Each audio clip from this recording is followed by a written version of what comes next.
The champagne flute slipped from my fingers, crystal shattering against the marble floor of our penthouse living room.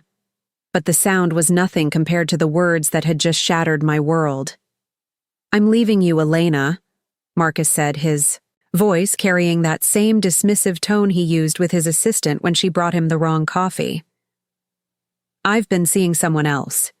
Before we jump back in, tell us where you're tuning in from, and if this story touches you, make sure you're subscribed, because tomorrow I've saved something extra special for you."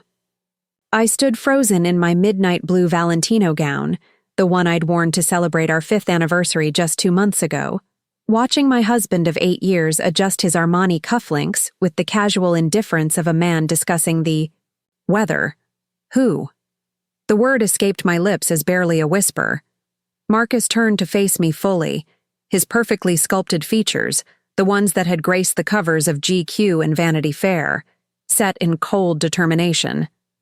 "Sienna Walsh. She's 24. A model with Elite.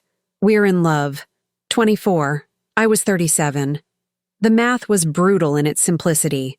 "Marcus, we can work through this," I heard myself saying, hating the desperate edge in my voice. "Whatever's happening, it's just a midlife crisis. We can—" "This isn't a phase, Elena." He moved to the bar cart, pouring himself 3 fingers. Of the Macallan I'd given him for Christmas.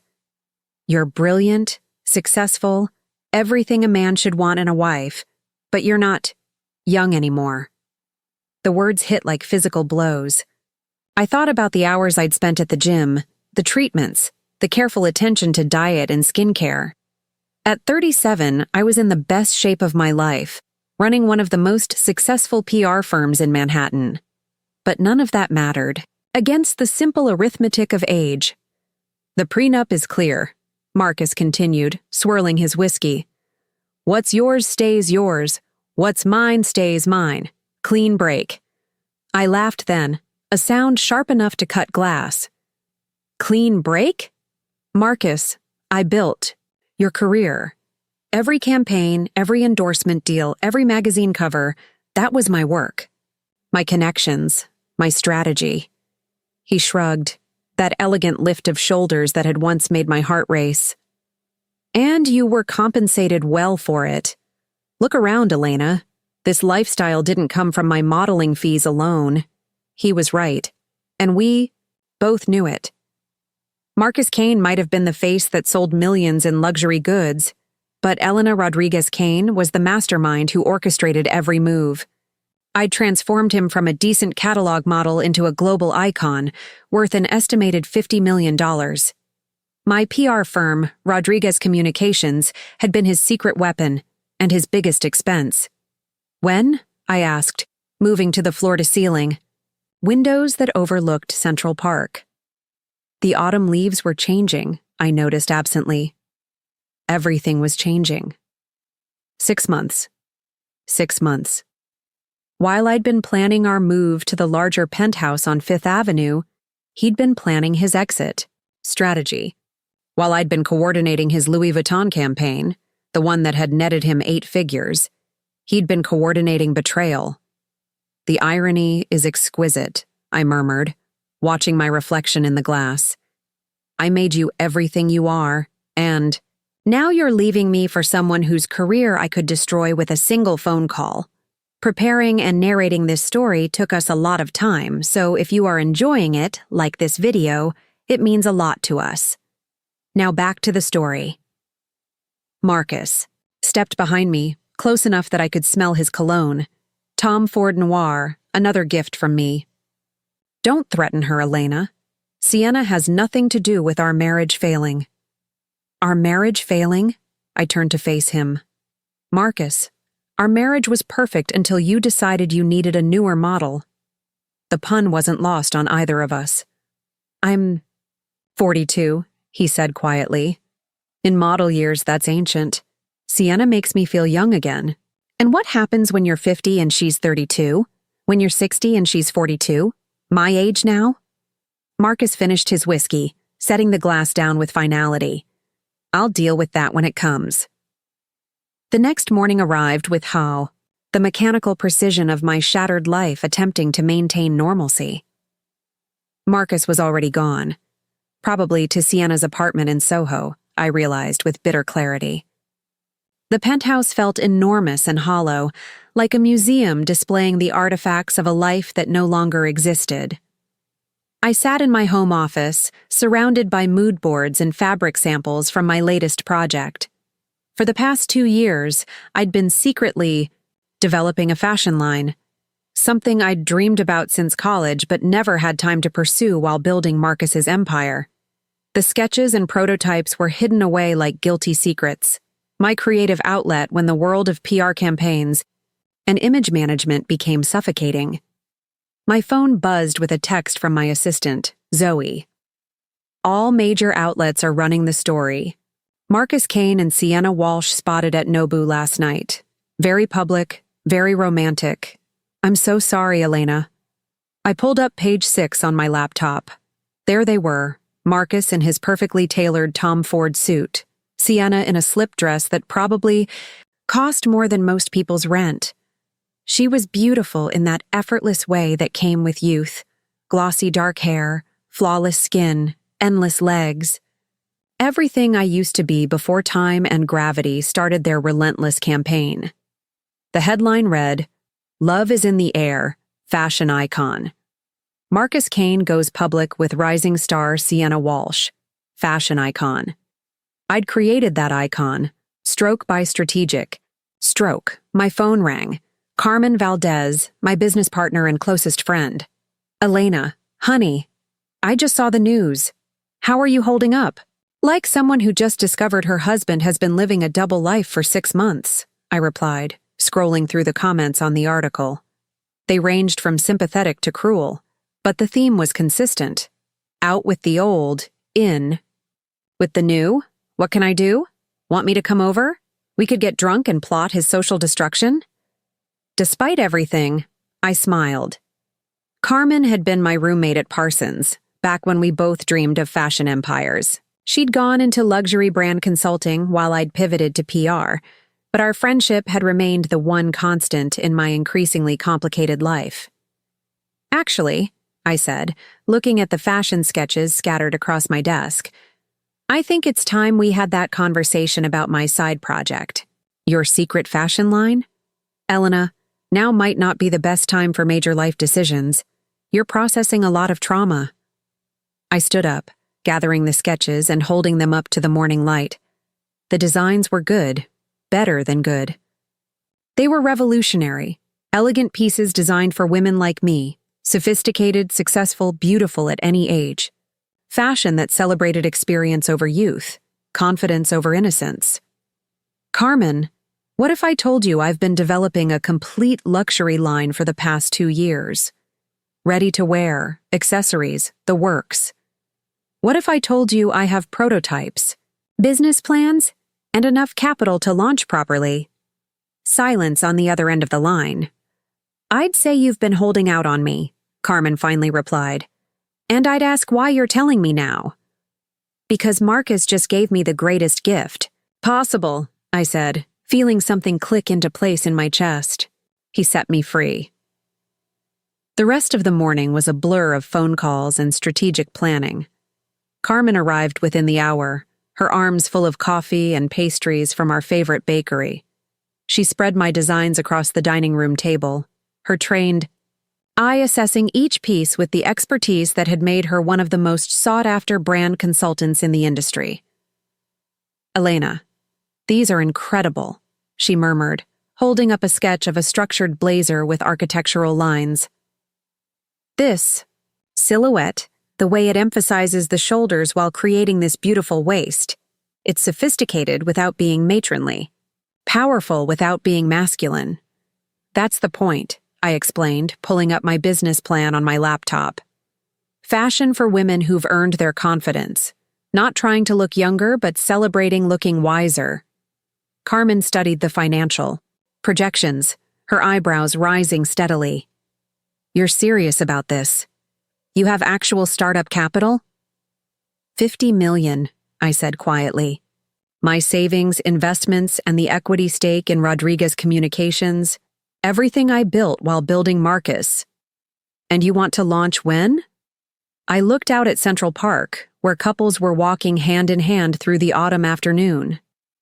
Somewhere in the city, Marcus was probably introducing Sienna to his friends, explaining how much happier he was now, how refreshing it was to be with someone uncomplicated by age and ambition. Fashion Week, I said. February. I want a debut. During New York Fashion Week. Carmen nearly choked on her coffee. Elena, that's 4 months away. You can't launch a luxury line in 4 months. Watch me. That evening, I sat alone in the penthouse for what I knew would be one of the last times. The movers would come tomorrow to pack Marcus's things. He'd sent his assistant to coordinate, too cowardly to face me again. I'd already started looking at smaller apartments, places that felt like mine rather than ours. My phone buzzed with another text from an unknown number. Saw the news. Sorry about Marcus. You deserve better. JJ. It took me a moment to place. The initial. Then I smiled despite myself. James Morrison, the textile manufacturer I'd met at a trade show last year. We'd had an interesting conversation about sustainable luxury materials, and he'd mentioned he was expanding into high-end fashion fabrics. His card was still pinned to my mood board. I found his number and called before I could second-guess myself. Elena Rodriguez, he answered on the second ring, his voice warm with surprise. I was hoping you'd call. James, I have a proposition for you. I'm listening. I'm launching a luxury fashion line. 4 months to Fashion Week. I need the finest materials money can buy, and I need them fast. Are you interested in being part of something revolutionary? Silence, then a chuckle. Elena, most people take years to develop a fashion line. You're talking about months. Most people don't have what I have to prove. And what's that? I looked. Around the penthouse one last time, at the life I'd built and was about to rebuild from scratch. That being underestimated is the greatest advantage you can have. When do we start? The next morning brought chaos and clarity in equal measure. Moving trucks arrived to collect Marcus's belongings while I sat in my office, surrounded by fabric, samples and sketches, methodically destroying the world he thought he was inheriting. The first call was to Elite Modeling Agency. Elena Rodriguez calling for Patricia Chen, I told the receptionist, using my professional voice, the one that had launched 1,000 campaigns.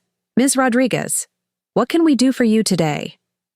Patricia and I went back years. I'd placed several of her models in major campaigns, making careers and fortunes in the process. Patricia, I need a favor. I understand you represent Sienna Walsh? A pause. Patricia was nobody's fool. Yes, we do. Elena, I heard about Marcus? Yes, these things happen. Actually, I'm calling because I'm launching a fashion line, and I wanted to give you a heads up about our casting philosophy. Oh? We're looking for models who represent real women, sophisticated, confident, experienced, women in their 30s and 40s. I won't be needing anyone from your younger roster. Another pause. Longer this time. Elena, that's an interesting market position. Very niche. Very lucrative, I corrected. Women my age control 60% of the luxury market, Patricia. We're the ones actually buying designer clothes, not just wearing them for Instagram. I could practically hear the wheels turning. Patricia was a businesswoman first. Send me your brief, she said finally. Let's see what we can do. The second call was to Marcus's publicist, who was, of course, on my payroll. David, it's Elena. I assume you've heard about Marcus's personal situation? Elena, I'm so sorry. This puts me in an awkward position professionally. Not at all. Marcus is free to find new representation. In fact, I think it's best if Rodriguez Communications no longer handles his career. Conflict of interest, you understand. Elena, Marcus's contract with Louis Vuitton requires Rodriguez Communications as his representation. The perfume campaign, the watch endorsement, they're all contingent on your team managing his image. I smiled, pulling up Marcus's contracts on my computer. I'd negotiated every one of them, ensuring that the most lucrative deals required my company's services. Then I suppose Marcus has some difficult decisions to make, doesn't he? The third call was to Architectural Digest. Jennifer, it's Elena Rodriguez. I heard you're looking for a new fashion story for your spring issue? Jennifer Wu was the features editor, someone I'd worked with on several celebrity home profiles. Elena, yes, we're always looking for fresh angles. What did you have in mind? What if I told you about a designer who's launching a revolutionary luxury line from her Central Park penthouse? A woman who's reinventing fashion for the modern, sophisticated consumer? I'd say tell me more. The designer is launching during Fashion Week. Self-funded, completely independent, focused on celebrating women who've earned their success. Think Chanel meets the modern woman. Sounds intriguing. Who's the designer? Me. By noon, I had meetings. Scheduled with 3 major fashion magazines, 2 textile suppliers, and a production facility in Italy that specialized in luxury goods. Carmen arrived with lunch and a bottle of champagne. To new beginnings, she toasted, raising her glass. To strategic warfare, I corrected, clinking my glass against hers. Elena, I have to ask, is this about fashion or is this about revenge? I looked at her for a long moment, then smiled. Carmen, the best revenge is success, but the most satisfying revenge is success that your enemies made possible. What do you mean? I pulled up Marcus's social media on my laptop. He'd posted a photo of himself in Siena at some gallery opening, looking young and beautiful and utterly carefree. The comments were full of congratulations and heart emojis. Marcus gave me the perfect story, I explained. Woman scorned by younger model becomes fashion revolutionary. Woman who built a man's career builds her own empire. It's David and Goliath, but with better clothes. Carmen laughed. You're going to use your divorce as marketing? I'm going to use my divorce as motivation. The marketing writes itself. That afternoon, I called the real estate agent and put the penthouse on the market. I'd already found a smaller place in Soho, an industrial loft that would work perfectly as both home and design studio. The symbolism wasn't lost on me.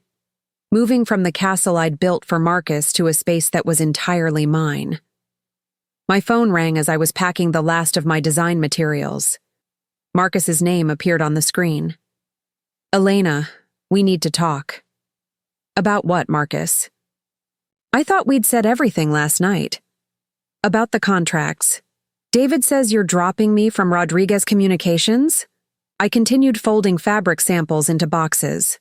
Marcus, you're starting a new life. Shouldn't that include professional independence? You know I can't afford to lose those endorsement deals. The Vuitton contract alone is worth $12 million over 2 years, yes. I negotiated it. Elena, please, don't let our personal situation affect business. I stopped packing and sat down at my desk one last time. Marcus, our personal situation is that you've been cheating on me for 6 months with a woman barely out of college. Our business situation is that you no longer require my services. You're being vindictive. I'm being professional. You want to represent yourself? Represent yourself? Elena. I hung up and immediately called my lawyer. Richard, it's Elena Rodriguez. I need to restructure some business contracts immediately. Elena, I'm sorry to hear about you and Marcus. What can I do? All of Marcus's endorsement deals require Rodriguez Communications as his representative. I want to know exactly what happens to those contracts if I withdraw my services. Papers rustled in the background. Let me see. The Louis Vuitton deal has a morality clause. If Marcus's personal conduct reflects poorly on the brand, they can terminate. The watch endorsement requires stable family man image maintenance. The perfume campaign specifically requires your company's involvement in all aspects. And if Rodriguez Communications is no longer available, the contracts become voidable at the brand's discretion. I smiled, looking out at Central Park one last time from this vantage point. Richard, Draft a letter withdrawing Rodriguez Communications from all of Marcus Kane's professional arrangements. Effective immediately. Elena, that's a significant financial decision. Those contracts generate substantial revenue for your company. Richard, I'm about to make substantially more revenue. Trust me. As the sun set over Manhattan, I packed the last box of my old life. Tomorrow, I would move into my new space and begin the most ambitious project of my career. 4 months to create a fashion line that would redefine luxury for modern women. 4 months to prove that being discarded was just another word for being liberated. My phone buzzed with a text from an unknown number. Saw the business news. Impressive power play. Looking forward to our collaboration. James Morrison was referring to the announcement that had just hit the fashion trade publications. Elena Rodriguez, veteran publicist and image architect, was launching her own luxury fashion line with backing from Morrison Textiles and Rodriguez Communications. I looked around the empty penthouse one last time, then picked up my keys and walked toward the door. Behind me lay 8 years of building someone else's dreams. Ahead lay 4 months of building my own empire. As I stepped into the elevator, I caught my reflection in the polished steel doors. 37 years old, sophisticated, experienced, and finally free to be exactly who I was meant to be. The doors closed with a soft whisper, and I descended toward my new life, knowing that Marcus Kane had just made the biggest mistake of his career. After all, he'd forgotten the first rule of fashion. What goes around, comes around. And I was just getting started. The Soho loft was a blank canvas of exposed brick and polished concrete, morning light streaming through floor-to-ceiling windows that faced east toward the rising sun. I stood in the center of the eye. 3,000-square-foot space, watching as my new life took shape around me. Moving boxes lined the walls, but already the bones of something extraordinary were emerging. The cutting tables go there, I directed the installers, pointing to the north wall where the light was most consistent. And the fitting area needs to be completely private, floor-to-ceiling curtains, professional lighting. Carmen walked through the space with an architect's eye, tablet in hand, documenting every detail. Elena, this is ambitious even for you. You're talking about a complete design studio, production facility, and showroom all in one space. Efficiency, I replied, unpacking a box of fabric samples. We don't have time for multiple locations. Everything needs to be here, under my direct control. My phone buzzed with the first crisis of the day. David, Marcus's publicist, formerly Marcus's publicist, was calling. Elena, we have a problem. Louis Vuitton is questioning the Rodriguez Communications withdrawal. They want to meet. I smiled, settling into my temporary desk area. Set it up for this afternoon, my office. Elena, you don't have an office anymore. Rodriguez Communications was based in your penthouse study. Then they'll meet me here, 2 o'clock. After hanging up, I turned to find Carmen staring at me with a mixture of admiration and concern. You're really going to burn it all down, aren't you? Carmen, I spent 8 years building Marcus's career. I know exactly which threads to pull to unravel it all. I held up a sketch of my signature blazer design. But destruction is only half the equation. The other half is creating something so spectacular that everyone forgets what came before. The doorbell chimed, and James Morrison appeared in the freight elevator, his arms full of fabric samples and a smile that managed to be both professional and warmly personal. Elena, impressive space, very fashion-forward industrial chic. James, perfect timing. I need you to see something. I led him to the design wall where I'd pinned my complete collection, 37 pieces that would launch as Elena, a collection for the modern woman.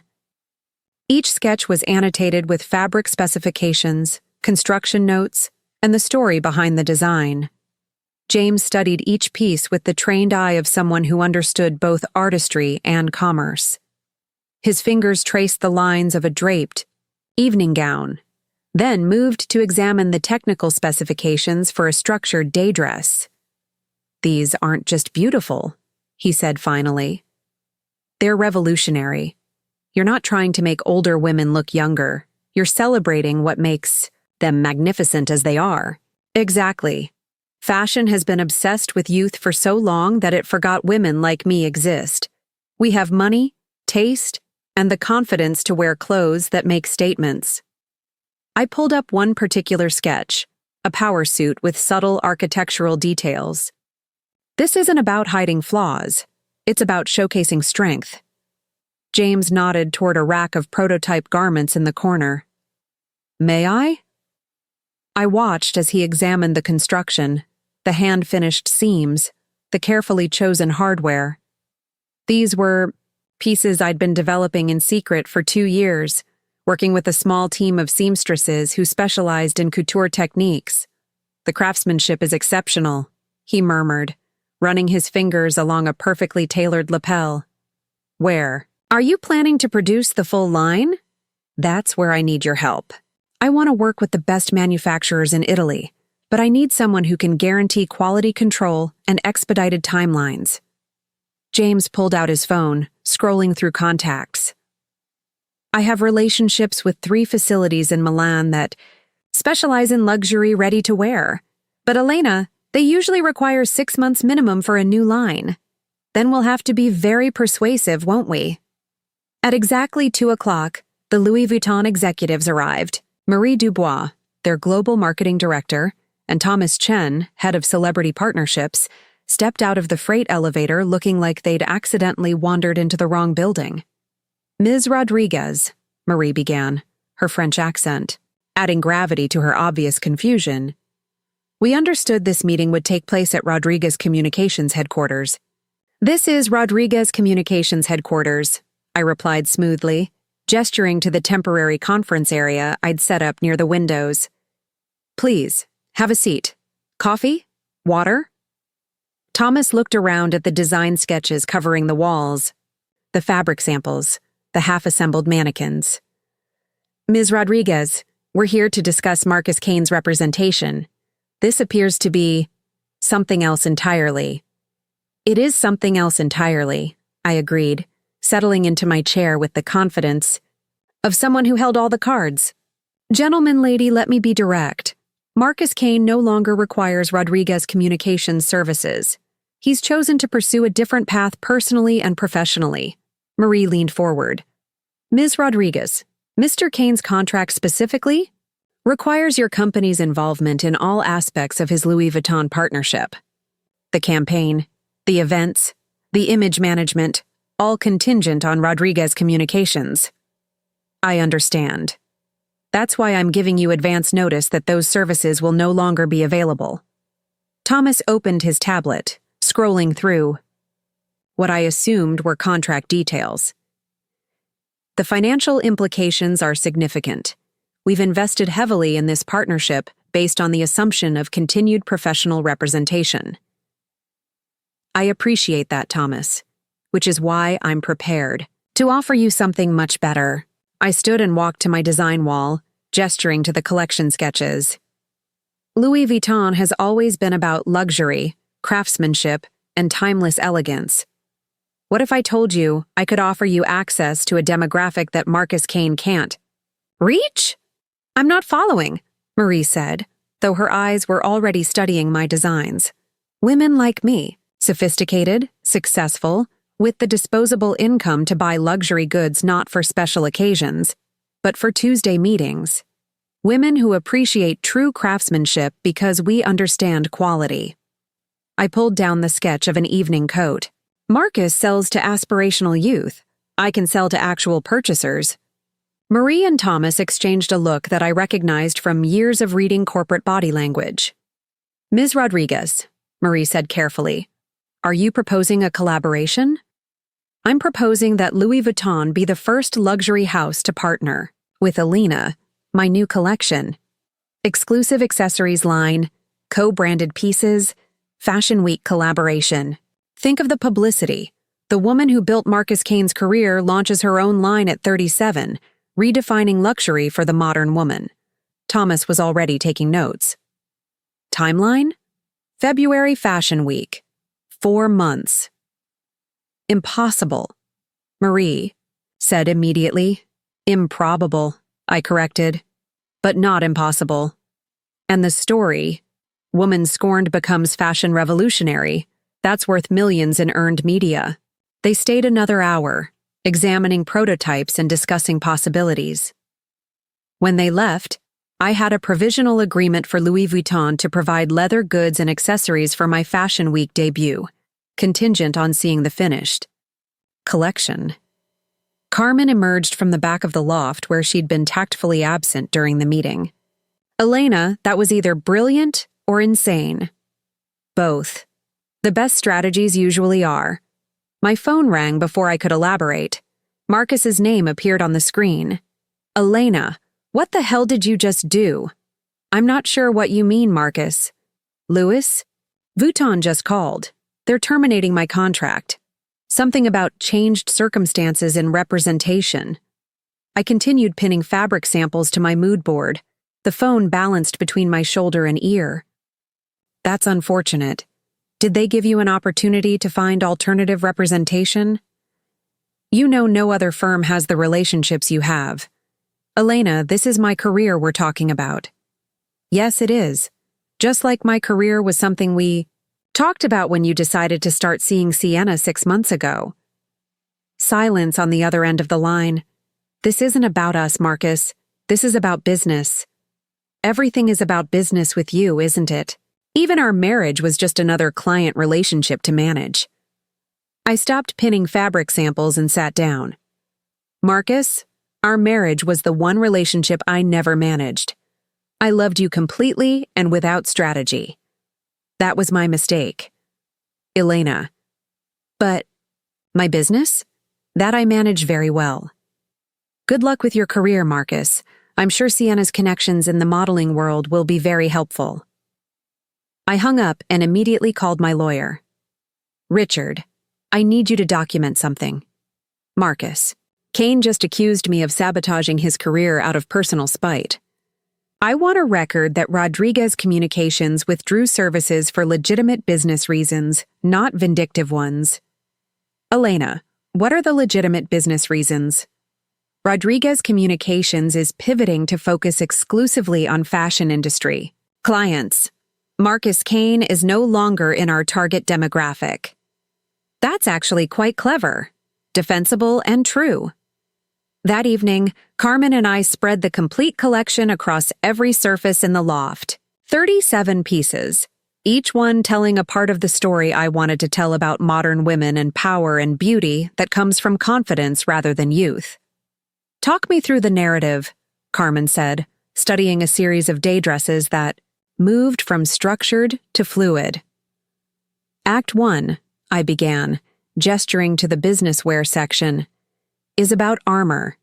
These are clothes for women who need to walk into boardrooms and be taken seriously. Sharp shoulders, clean lines, impeccable tailoring. Your blazers are gorgeous. This one especially.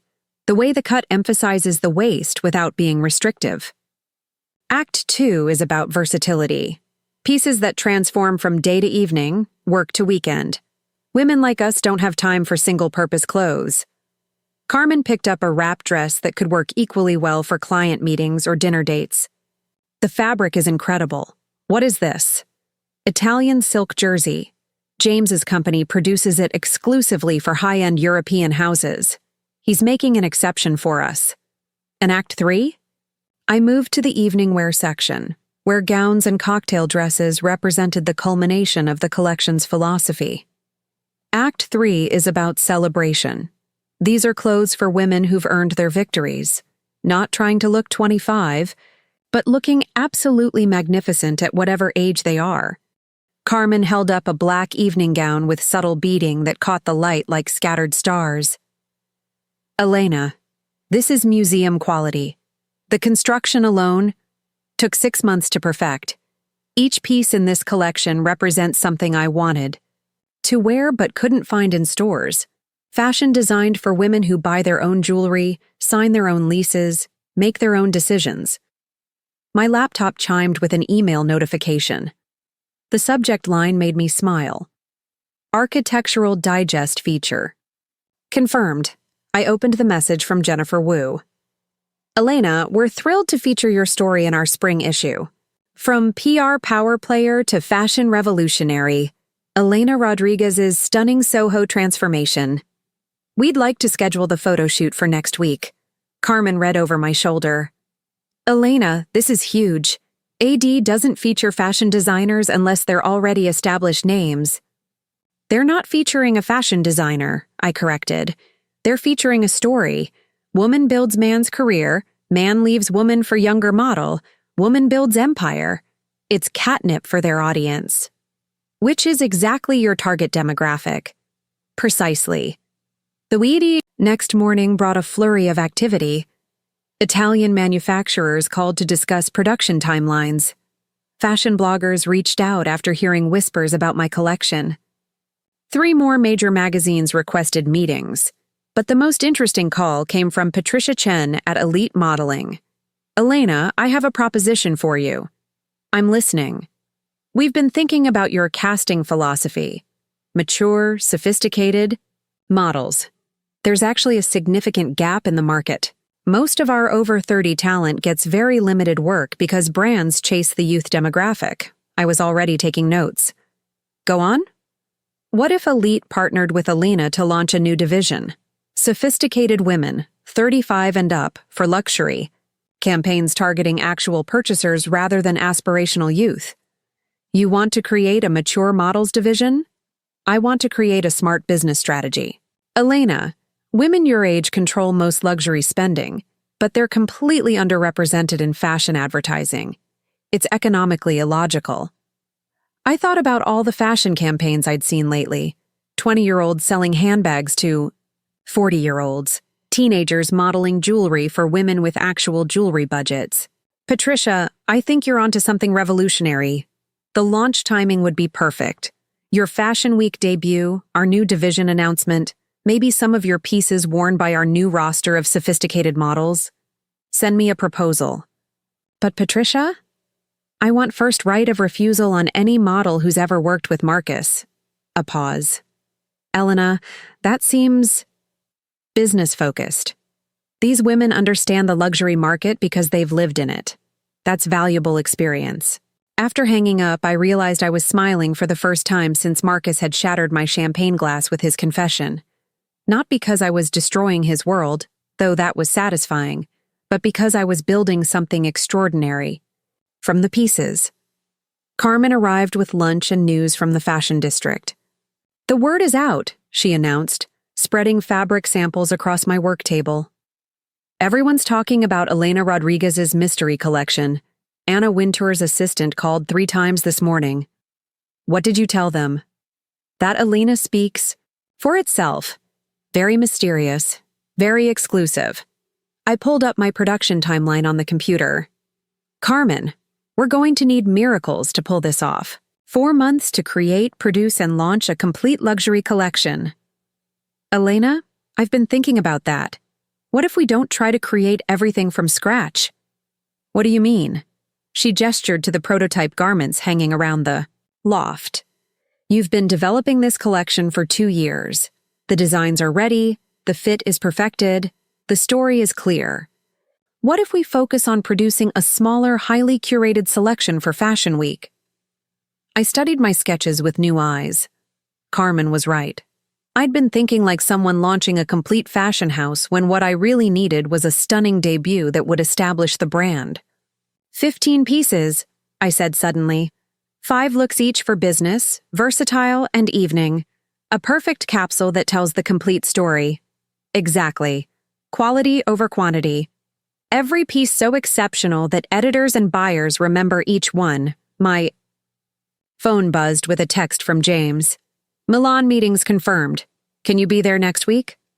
I looked around the loft, my design studio, my headquarters, my war room for the most important battle of my life. In one corner, Marcus's career was systematically unraveling as contracts canceled and relationships dissolved. In the other corner, my new empire was taking shape with meticulous precision. Carmen, book us flights to Milan. It's time to turn these dreams into reality. As the sun set over Soho, casting long shadows across my design wall, I realized that Marcus had been right about one thing. I wasn't young anymore. But he'd missed the more important truth. I was finally old enough to know exactly what I wanted and exactly how to get it. The game was just beginning, and I was playing to win. The Malpensa Airport arrival hall buzzed with typical Italian energy, but I moved through it with singular focus. Carmen struggled to keep up, wheeling a suitcase full of fabric samples and technical drawings while I navigated toward our driver, my mind already 3 steps ahead to the meetings that would determine whether Elena lived or died. Signora Rodriguez? The driver held a small sign with my name. Benvenuta a Milano. The ride through Milan's fashion district was a reminder of why this city remained the beating heart of luxury manufacturing. Every street corner held history, Prada's original shop, the Quadrilatero della Moda where fashion empires were born and died. But today, I wasn't here as a tourist or even a buyer. I was here as a creator, demanding the impossible. Our hotel overlooked the Gothic spires of the Duomo, but I barely noticed the view as I unpacked my presentation materials. 3 manufacturers, 2 days, 1 chance to secure production for the most important collection of my life. Elena, you need to eat something, Carmen insisted, unpacking her laptop in our shared suite. And maybe sleep for more than 3 hours at a time. Sleep is for people who have time, I replied, reviewing the dossier I'd compiled on Atelier Benedetti, our first appointment. This company has produced for Valentino for 30 years. They don't take on new clients lightly. Which is why Morrison's introduction is so valuable. I nodded, thinking about the phone call that had made this trip possible. James had called in significant favors to get me meetings with Milan's most exclusive manufacturers, facilities that typically had waiting lists measured in years, not months. My phone buzzed with a message from my assistant Zoe back in New York. Marcus situation escalating. His team calling all your former clients. Also, page 6 running story tomorrow about your mysterious fashion venture. I showed Carmen the message. She grimaced. He's getting desperate. Good. Desperate people make mistakes. I pulled up my secure email and began typing. Zoe, document every contact attempt. Also, leak to page 6 that I'm in Milan securing production for my fashion week. Debut. Make it sound exclusive and inevitable. The next morning, I dressed with the same care I'd once used to armor Marcus for important meetings. A midnight blue Bottega Veneta suit that whispered rather than shouted wealth, minimal jewelry, and confidence that came from knowing exactly what I wanted. Atelier Benedetti occupied a restored palazzo in the Brera district, its facade giving no hint of the precision manufacturing that happened within. James met us at the entrance, his presence immediately opening doors that might have remained closed to an unknown American designer. Elena, perfect timing. Alessandro is eager to meet you. Alessandro Benedetti was third-generation fashion manufacturing. Royalty. A man whose facility had dressed European aristocracy and Hollywood royalty with equal distinction. His workshop was a temple to craftsmanship, cutting tables worn smooth by decades of use, walls lined with photographs of legendary designers who had trusted their visions to Benedetti hands. Signora Rodriguez, Alessandro's English carried. The musical cadence of educated Italian. James tells me you have an impossible request. Not impossible, I corrected, pulling out my presentation folder. Challenging. I spread my 15 selected designs across his mahogany table, each sketch annotated with detailed construction notes and fabric specifications. Alessandro studied them with the eye of someone who had seen fashion trends rise and fall for 40 years. These are sophisticated, he murmured. picking up the technical drawing for my signature blazer. The construction is complex. See here, this shoulder line requires hand setting. And this evening coat, he traced the seaming with his finger. This is couture technique applied to ready-to-wear, which is exactly why I need Atelier Benedetti. I'm not interested in fast fashion or shortcuts. These pieces need to be perfect. Alessandro set down the sketches and looked at me directly. Signora, perfect takes time. You speak of February. That is 14 weeks. For couture construction, we typically require 6 months minimum. Carmen leaned forward. What would it take to make 14 weeks possible? Miracles, Alessandro replied. And perhaps significant additional investment. I had prepared for this moment. What kind of investment? To meet your timeline, I would need to dedicate my entire facility to your collection. No other clients, all hands working exclusively on Alina pieces. The cost would be... He paused, calculating. 800,000 euros. Carmen inhaled. Sharply. It was more than double the typical production cost. Done, I said without hesitation.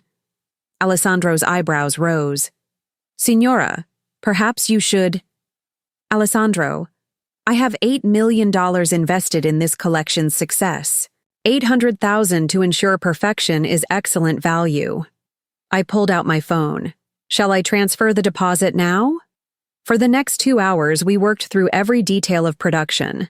Alessandro's team would create initial samples within 3 weeks, allowing for final fitting adjustments before full production began. Each piece would be constructed with the same attention to detail Benedetti applied to their most exclusive couture clients. There is one condition, Alessandro said as we prepared to leave. I must see these pieces worn by real women, not young models, but women who understand luxury, who embody the sophistication you seek to dress. Already arranged, I replied, thinking of Patricia Chen's mature models division. In fact, I'm planning something unprecedented. Our second meeting was with Tessuti Moderna, Milan's premier fabric finishing facility. Where Benedetti would construct my pieces, Moderna would perfect the materials, hand-finishing seams, adding subtle details that separated luxury from merely expensive.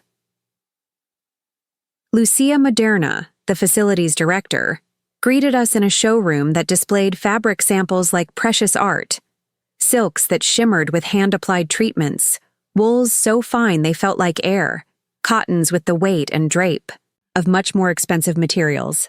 Your fabric choices are exceptional, Lucia said, examining the samples James had provided. This silk jersey, it has a weight and recovery that most designers never find. And this wool crepe, she held it to the light. It will photograph beautifully under runway lights. That's the plan. But I need finishing details that will set these pieces apart from anything else on the market. Lucia smiled. Show me. I pulled out my secret weapon, a folder of finishing techniques I'd researched. Over 2 years of development, hand-rolled hems that created subtle movement in skirts, invisible reinforcement stitching that would maintain structure without adding bulk, custom hardware that would be manufactured exclusively for Alina pieces. These details, Lucia murmured, studying my specifications, they require artisan-level work, very time-intensive, very worth it. I want women to touch these clothes and immediately understand they're holding something extraordinary. The timeline? Samples in 4 weeks, final pieces delivered to New York 8 weeks after that. Lucia exchanged a look with James. Possible, but it will require significant coordination with Benedetti, both facilities working in perfect synchronization, whatever it takes. That evening, James, Carmen, and I celebrated at a small restaurant in Navigli, the canal district where Milan's fashion insiders gathered away from tourist crowds. Over risotto and Barolo, we reviewed what we'd accomplished. Elena. I have to admit, James said, raising his wine glass. When you first called about a 4-month timeline, I thought you were having a breakdown. Maybe I was. Maybe that's what it takes to create something revolutionary. Carmen pulled up her tablet, showing me the preliminary production schedule we'd developed. If everything goes perfectly, and I mean perfectly, we'll have finished pieces arriving in New York 2 weeks before Fashion Week. No room for error, I acknowledged. None whatsoever. Elena, are you sure about this? We could push the debut to September. Give ourselves proper time. February is perfect, I interrupted. Fashion Week is when the industry pays attention. And the story. Woman launches collection exactly 1 year after husband left her for younger model. That narrative has an expiration date. My phone buzzed with a call from New York. Patricia Chen's name appeared on the screen. Elena, where? Are you? Your assistant said Milan? Securing production. What's happening? I have news about the mature models division. Good news and interesting news. Good news first. Elite's board approved the concept. We're launching Elite Sophistication as a separate division targeting luxury brands who want to reach actual purchasers rather than aspirational youth. And the interesting news? We've had inquiries from 8 major fashion houses about booking models from the new division. But Elena, 3 of those inquiries specifically mentioned your collection. Word is spreading about what you're doing. I stepped away from the table, moving to the restaurant's quiet courtyard. Who's asking?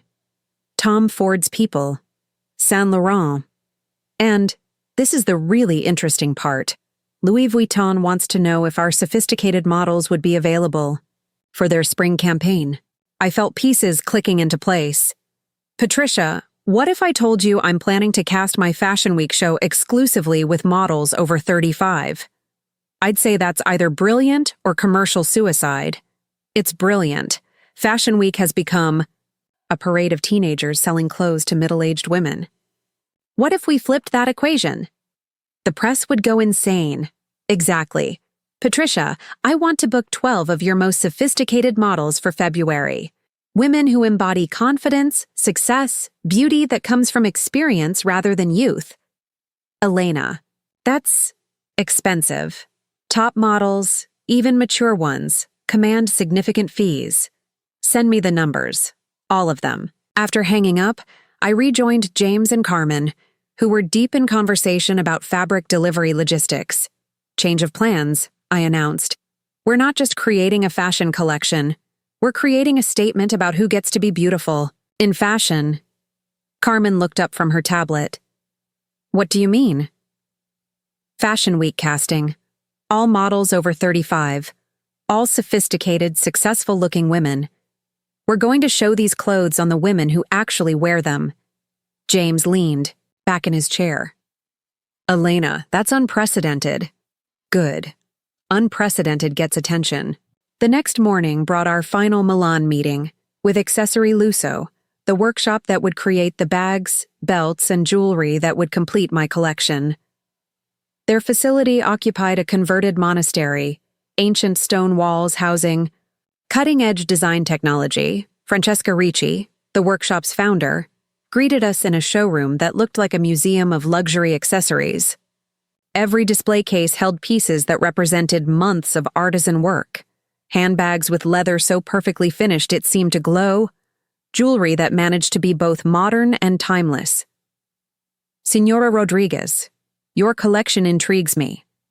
James has shown me your designs and I see coherent vision, not just clothes, but complete lifestyle.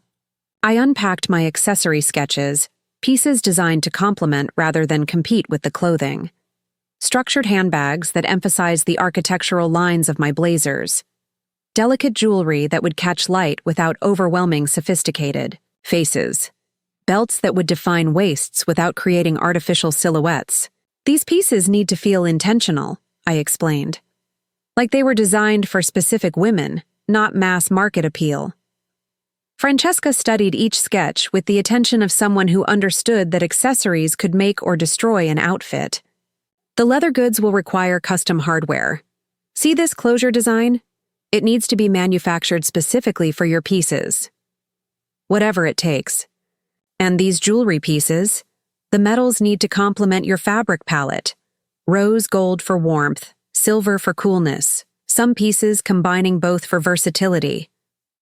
Carmen was taking detailed notes, documenting every specification that would need to be coordinated between Milan and New York. Timeline? Francesca asked. 10 weeks for finished pieces. Francesca smiled. Impossible. Challenging, I corrected. Molto challenging, but... She paused, studying my sketches again. There is something about these designs. They feel important, like they need to exist. They do need to exist. Women like me have been waiting for clothes like this our entire careers.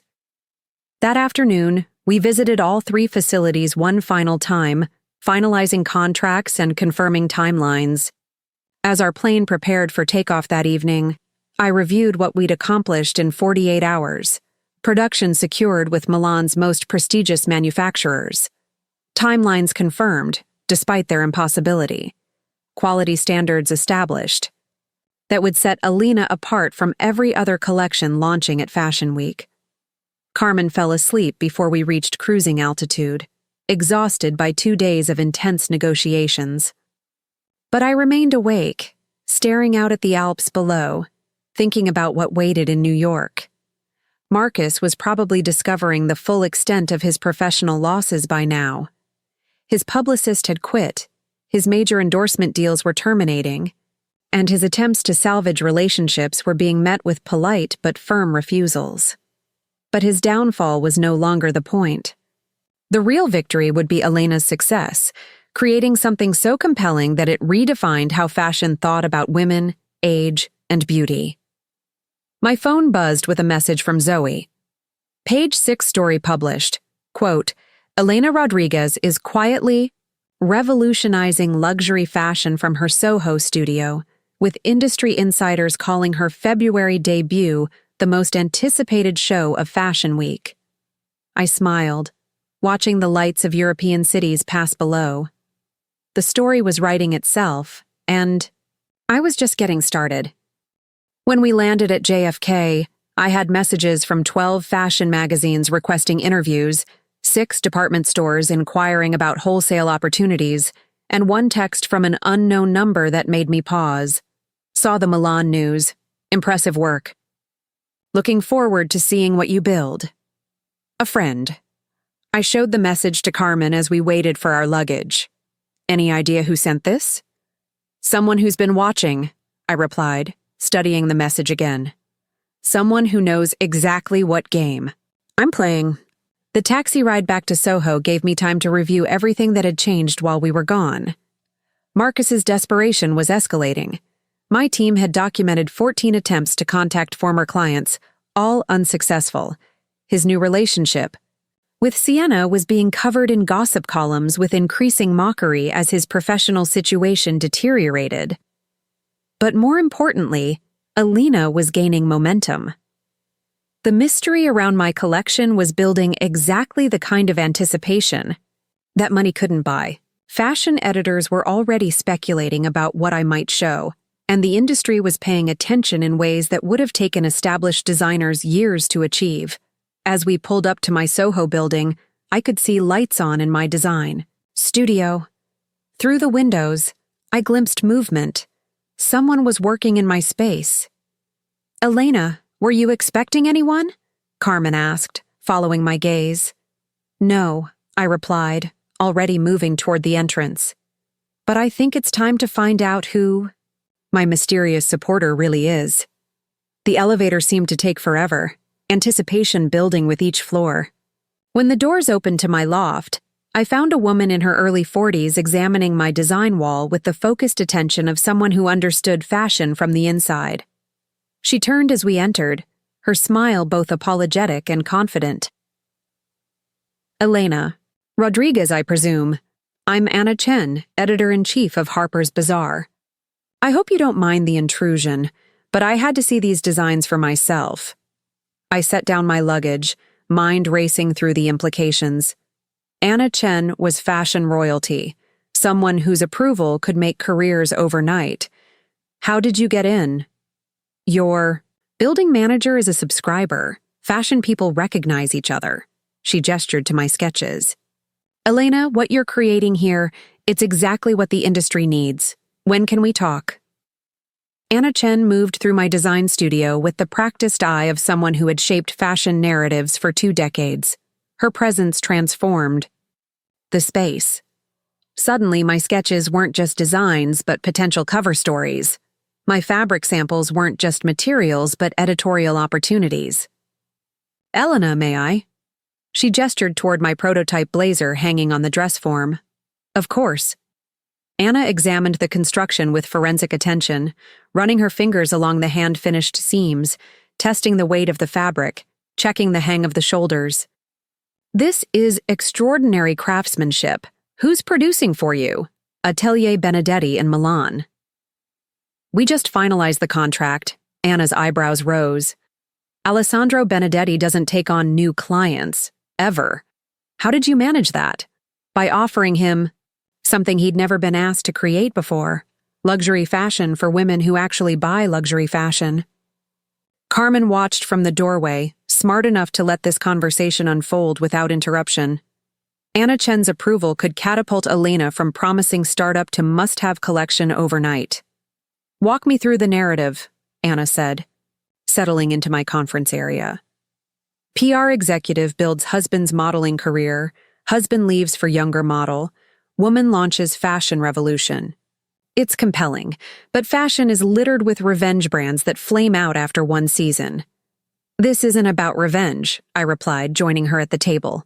It's about market opportunity. Women my age control 70% of luxury spending, but we're invisible in fashion advertising. We're sold clothes by teenagers who've never signed a lease or managed a budget. Anna nodded slowly. The demographic argument is sound, but Elena, fashion is about aspiration. Women want to look younger, not embrace their age, do they?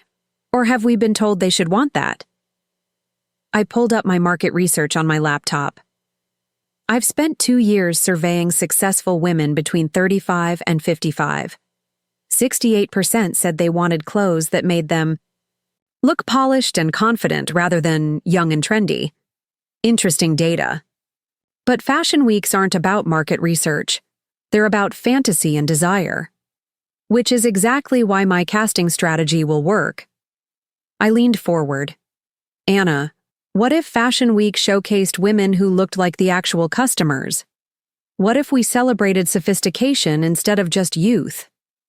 Anna was quiet for a long moment, studying my collection sketches spread across the table. You're planning to cast exclusively mature models. Models who embody the confidence these clothes are designed for. Women who've built careers, navigated challenges, earned their sophistication. The press will either love it or destroy it. There's no middle ground. I'm counting on that. Anna stood and walked back to my design wall, her silence stretching as she studied each piece. Finally, she turned back to me. Elena, I want to make you an offer. Harper's Bazaar's February issue, our biggest of the year, is about transformation. We're looking for a cover story that embodies reinvention, strength, the modern woman taking control of her narrative. My heart stopped. A Harper's Bazaar cover would be worth millions in earned media. I want to feature your story, Anna continued, but not just as a business piece, as our main fashion editorial. Your collection, your models, your vision of what fashion can be for sophisticated women. Carmen stepped forward. Anna, the collection isn't finished. We're still in production, which makes the story even better. We'll document the process, show behind the scenes of the Milan production, capture the Fashion Week preparation, the making of a fashion revolution. I forced myself to think strategically despite the excitement coursing through me. What would you need from us? Full access, exclusive behind-the-scenes content, and I want to shoot your campaign before Fashion Week. Use your mature models. Show these clothes on real women in real situations. Timeline? Shoot in 3 weeks. Story. Runs the week before Fashion Week, building anticipation for your debut. I looked at Carmen, seeing my own thoughts reflected in her expression. This was beyond our most optimistic projections. Anna, I accept. On one condition. I'm listening. The story needs to focus on the broader message that fashion has ignored its actual customers for too long. This isn't just about me or Marcus. It's about an entire industry that needs to evolve. Anna smiled. Elena, you understand exactly how to work with media. Most designers just want to see their clothes in magazines. You want to change how people think. After Anna left with detailed plans for the Harper's Bazaar feature, Carmen and I sat in my studio processing what had just happened. Elena, a Bazaar cover and editorial. Do you understand what this means? It means we need to accelerate everything. I pulled up my production timeline. If Anna's shooting in 3 weeks, we need samples from Milan in 2 weeks, which means my phone rang. Alessandro Benedetti's name appeared on the screen. Signora Rodriguez, I have updates from Milan. Alessandro, perfect timing. I need to discuss timeline adjustments. Actually, I am calling with good news. We have reviewed your designs more carefully, and my team believes we can produce initial samples faster than anticipated. Perhaps 10 days instead of 3 weeks. I grabbed a pen. What changed? The construction techniques you've specified. They are actually more efficient than typical couture methods. Your blazer design, for example, the way you've engineered the shoulder. Construction eliminates 3 traditional steps while improving the fit. Carmen was gesturing frantically. I put the call on speaker. Alessandro, we have a Harper's Bazaar shoot scheduled for 3 weeks from now. Could you deliver samples in time for that? Bazaar? Elena, this is very important exposure for all of us. Yes, we will make this happen. But I will need to see your casting choices. The models must complement the sophistication of the garments. Already arranged. We're working with Elite's new mature models division. Perfetto. I will call Lucia at Tessuti Moderna and Francesca at Accessory Lusso. If Bazaar is featuring this collection, we will all ensure perfection. That afternoon brought a cascade of developments. Patricia Chen called with model confirmations. 12 sophisticated women between 35 and 52, all with the confidence and presence to embody Alina's philosophy. Elena, when word got out about your casting concept, we were flooded with applications. Established models who've been pushed aside for younger talent, successful women who've always wanted to model but thought they were too old, former models returning to the industry. Send me the portfolio. I want to meet each one personally. Already. Scheduled. Tomorrow afternoon, starting at 2. My assistant Zoe arrived with a stack of media requests that had accumulated while I was in Milan. Vogue wanted an interview. Elle was interested in a profile piece, and Women's Wear Daily wanted to cover the Fashion Week preparation process. Elena, there's also this. Zoe handed me a printed email. Marcus's new publicist requesting a meeting. They want to discuss mutual professional interests. I laughed. Mutual professional interests? Apparently they're concerned about negative publicity affecting both your brands. Both our brands? Marcus doesn't have a brand anymore. I deleted the email without reading it. Zoe, document the request but don't respond. Marcus made his choice. That evening, I worked late in the studio, fine-tuning designs based on feedback. From Milan, my phone buzzed with a text from an unknown number. Saw the Bazaar news. Game changer. Proud of what you're building. Your secret admirer. The mysterious messages had been arriving sporadically since Milan, always supportive but never revealing their sender's identity.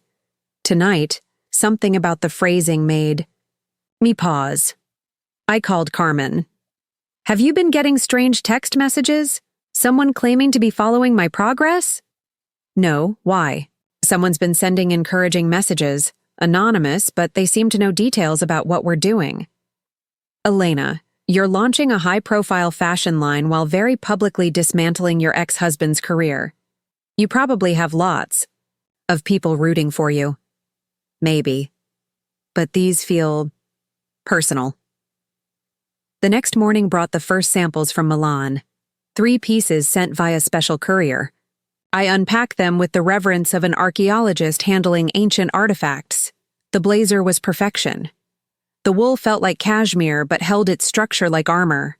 The hand-finished details were invisible but elevated every element of the construction. When I put it on, I immediately understood why Alessandro's family had dressed European royalty for generations. Carmen arrived as I was examining the evening coat, a piece that looked simple until you noticed the dozens of subtle details that created its dramatic silhouette. Elena, these are museum quality. They're better than that. They're clothes that make women feel powerful. The model casting session that afternoon was unlike anything I'd experienced in fashion. Instead of nervous 20-year-olds, I met accomplished women who brought gravitas and presence to every frame. Rebecca Santos, 42, a former investment banker who'd started modeling as a creative outlet. Her walk commanded attention without demanding it. Diana Chen, 38, a former prosecutor who'd returned to modeling after her children started college. Her presence suggested someone who'd won arguments in courtrooms. Sophia Reyes, 46, who'd been one of the top models of the 90s before stepping away to raise her family. Her return to modeling felt like a comeback story waiting to happen. Each woman brought something different, but they all shared an intangible quality, the confidence that comes from having lived full lives, made difficult decisions, earned their sophistication through experience rather than youth. Elena, Rebecca said as we wrapped the casting session, what you're doing feels revolutionary. I've been told I'm too old for fashion for years, but I'm more beautiful now than I was at 25 because I finally know who I am. That evening, Anna Chen returned with her photography team to scout the space for the bazaar shoot. The photographer, Marcus Weber, no relation to my ex-husband, was known for capturing powerful women in ways that emphasized strength rather than vulnerability. Elena, I want to shoot these pieces in real environments, Marcus explained, reviewing my designs. Not in studios with perfect lighting, but in boardrooms, executive offices, places where women actually wear clothes like these. The narrative being that fashion should serve women's real lives, not fantasy versions of them. Exactly. Anna mentioned you have access to some interesting locations through your PR work. I thought about my client relationships, the executive suites and boardrooms where I'd built campaigns and managed crises. I can arrange that. Perfect. We'll shoot the business pieces in actual business environments, the evening wear in sophisticated social settings. Real women in real situations wearing extraordinary clothes. As the team prepared to leave, Anna pulled me aside. Elena, I need to ask you something directly. Is this really about fashion, or is this about destroying Marcus? I considered the question carefully. Anna, 6 months ago, it might have been about Marcus. But now? He's just the reason I finally had the courage to build what I always wanted to create. Good answer. Because fashion is forward-looking. Revenge is backward-looking. Your collection needs to be about what comes next, not what went wrong. It is. Marcus just happened to be the catalyst that made me realize I'd been designing clothes for everyone except myself. After they left, I stood alone in my studio, surrounded by the evidence of what I was building.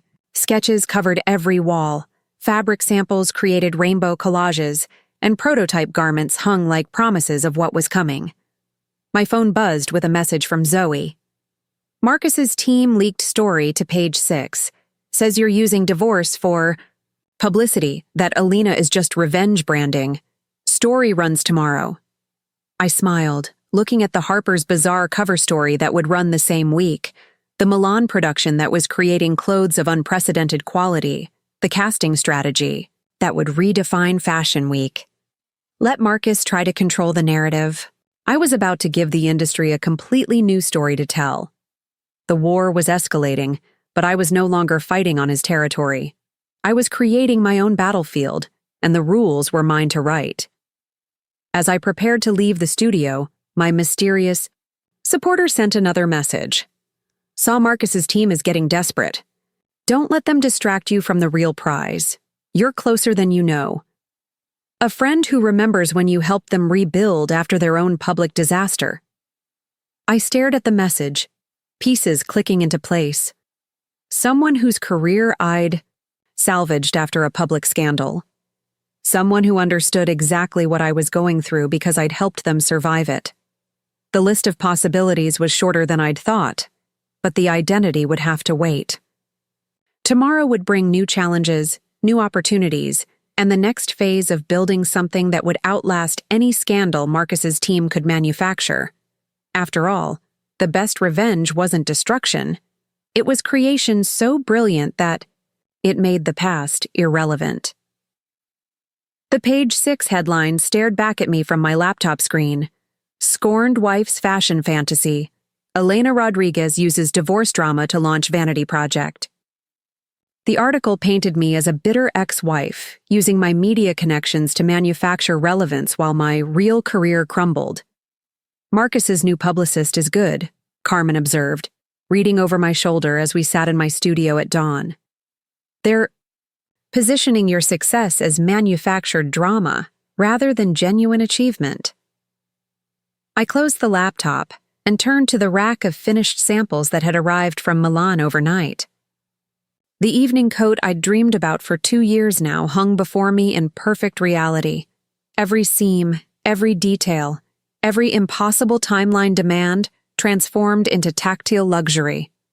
Let them control yesterday's narrative, I said, running my fingers along the coat's architectural lapels. I'm about to give them tomorrow's story. My phone buzzed with a call from Anna Chen. Elena, I saw the page 6 piece. How are you handling it? By focusing on what matters. Are we still on for today's shoot? More than ever. Elena, negative publicity often precedes transformation. The fashion world is watching to see how you respond. Then let's give them something worth watching. The Harper's Bazaar shoot location was perfect. The executive conference room at Goldman Sachs, arranged through my client connections. Floor-to-ceiling windows overlooking Manhattan, a mahogany table that had witnessed billion-dollar decisions, and lighting that would make my clothes look like they belonged in this rarefied atmosphere. Rebecca. Santos arrived first, her presence immediately transforming the space. At 42, she carried herself with the confidence of someone who'd navigated hostile takeovers and emerged victorious. When she put on my signature blazer, the transformation was electric. This fit, she murmured, adjusting the collar in the mirror. It's like armor, but feminine armor. I feel like I could negotiate world peace in this jacket. Marcus Weber began shooting, capturing Rebecca in natural poses, leaning over documents, gesturing during presentations, embodying the reality of powerful women at work. These weren't fashion poses. They were documentary moments that happened to feature extraordinary clothes. Diana Chen arrived as we moved to the second setup. The former prosecutor brought gravitas that elevated my structured day dress from elegant to commanding. When she sat at the head of the conference table, every angle spoke of earned authority. Elena, Marcus Weber said, reviewing shots on his camera. These images tell a completely different story than typical fashion photography. We're not selling fantasy. We're validating reality. By midday, we'd captured the business wear collection in settings that made perfect sense. Executive offices, corporate boardrooms, upscale restaurants where deals were made. Each model brought authentic presence that no amount of direction could manufacture. Anna Chen watched the shoot with the satisfaction of someone who'd identified a cultural moment before it fully emerged. Elena, these images will redefine how fashion thinks about its audience. You're not asking women to aspire to youth. You're celebrating where they've arrived. The afternoon brought the evening wear portion of the shoot. We moved to the Rainbow Room, its Art Deco elegance providing the perfect backdrop for my cocktail dresses and gowns. Sophia Reyes, the former supermodel making her comeback, wore my black evening coat with the poise of someone who'd graced 1,000 red carpets. This feels different than my modeling in the 90s, Sophia confided during a lighting break. Then, I was selling a fantasy of what girls wanted to become. Now, I'm celebrating what women have already accomplished. As the day progressed, I noticed something unexpected happening. The younger crew members, assistants, stylists, production staff, were watching the models with fascination rather than the usual professional detachment. These women represented something they'd rarely seen in fashion, the idea that beauty and power could increase with age and experience. "Elena," Anna said as we wrapped the final shots, "I want to add something to the article. A sidebar about your models, their careers, their stories, what they represent. This isn't just about clothes, it's about changing who gets to be seen as beautiful." That evening, I returned to my studio energized but exhausted. The day had been a success beyond my expectations, but the real test would come when the magazine hit newsstands in 2 weeks. Carmen was waiting with updates from our production team. Alessandro called. "The full collection will be ready for EI. Shipping in 10 days. Lucia confirmed all finishing work is on schedule, and Francesca says the accessories are her team's best work this year. Any issues?" Actually, the opposite. All 3 facilities want to continue working with Elena beyond this initial collection. Alessandro specifically mentioned that your designs have challenged his team in ways that improve their craftsmanship. I smiled, thinking about how Marcus had always claimed that working with demanding people brought out the best in everyone. He'd been right, just not in the way he'd intended. My laptop chimed with an email from Patricia Chen at Elite Modeling. The subject line read, "Industry Response to Sophistication Division." "Elena, the reaction to today's shoot has been unprecedented. We've received inquiry calls from 12 major brands interested in booking our mature models. Tom Ford wants to discuss a campaign for their women's fragrance. Saint Laurent is asking about availability for their resort collection." I forwarded the email to Carmen. "The market is responding faster than we anticipated, which means you were right about the demographic being underserved. Elena, you haven't just created a fashion line, you've identified a cultural blind spot." My phone buzzed with another message from my mysterious supporter. "Saw the shoot setup at Goldman Sachs. Brilliant positioning. Marcus's team is scrambling to respond. Their counter-narrative launches tomorrow. Stay strong. Your guardian angel in Gabbana. Guardian angel in Gabbana." The phrase was so specific it could only refer to one person, Valentina Cortez, the former Dolce & Gabbana executive whose career I'd saved 3 years ago after a very public falling out with the brand's founders. I'd managed her crisis communications, helped her transition to an independent consulting role, and watched her rebuild her reputation as one of fashion's most respected strategists. She now advised luxury brands on global expansion, working behind the scenes but wielding enormous influence. I called the number that had been sending the messages. "Elena Rodriguez." Valentina answered immediately. "I was wondering when you'd figure it out. Valentina, you've been my mysterious supporter?" "Guilty. I've been watching your progress with professional admiration and personal satisfaction. What you're building reminds me of my own resurrection, turning a career crisis into an opportunity for reinvention. Why didn't you just call directly?" "Because you needed to build this yourself. But now that Marcus's team is escalating their attacks, you might need some strategic advice." I settled into my office chair. I'm listening. They're planning a coordinated assault. Tomorrow's page 6 will claim you're financially backed by your divorce settlement, trying to diminish your achievements by suggesting you bought success rather than earned it. That's not even accurate. The prenup was ironclad. Truth doesn't matter in initial media cycles. They're also pushing stories that your models are over-the-hill has-beens trying to recapture lost youth. The narrative is that your entire collection is based on bitterness rather than vision. I felt anger rising but forced myself to think strategically. How do we counter it? By accelerating your timeline and controlling the narrative before they can establish theirs. Elena, what if I told you I could get you a Fashion Week slot? My heart stopped. Valentina, Fashion Week bookings closed months ago. The schedule is set. One of my clients, a established European house, just canceled their New York show due to supply chain issues. The slot is available, but only for the next 24 hours before they offer it elsewhere. When? February 14th, Valentine's Day. Primetime slot, industry's full attention. The irony was perfect. Launching my collection celebrating mature women on the day traditionally associated with romantic love, exactly 1 year after Marcus had destroyed our marriage. What would it cost? $50,000 for the venue, plus production costs. But Elena, this is short notice even by fashion standards. Can your collection be ready?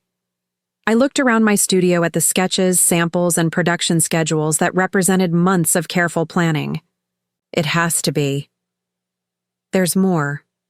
I've been speaking with buyers from Bergdorf Goodman, Saks, and Neiman Marcus. All three are interested in carrying Alina, but they want to see the collection at Fashion Week before committing. Valentina, are you offering to represent Elena? I'm offering to ensure your success. Elena, what you're building is more than a fashion line. It's a cultural correction.